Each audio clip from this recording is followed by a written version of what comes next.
Iš kur atsiranda Velinis puvėsis yra instaliacija, kurią sudaro įvairūs objektai. Tai ir tapyba, ir skulptūra, ir rasti objektai.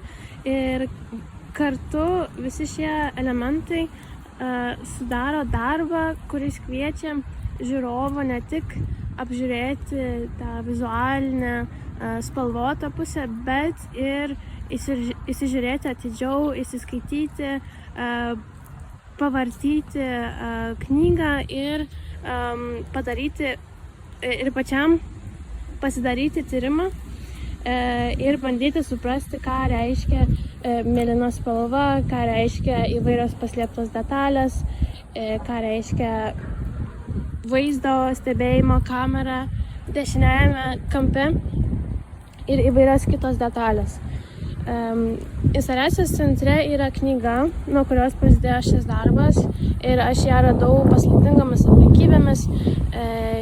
Ją kažkas buvo įmetęs į Vijolės upelį ir aš ją radau maždaug prieš 15 metų. Ji yra sudaryta iš įvairių žurnalų ir laikraščių iškarpų iš maždaug 80-ųjų metų, kai interneto nebuvo, buvo labai daug propagandos ir faktai nebuvo tikrinami. Ir aš nusprendžiau praplėsti šią knygą, jai suteikiant labiau vizualinę pusę ir kalbėti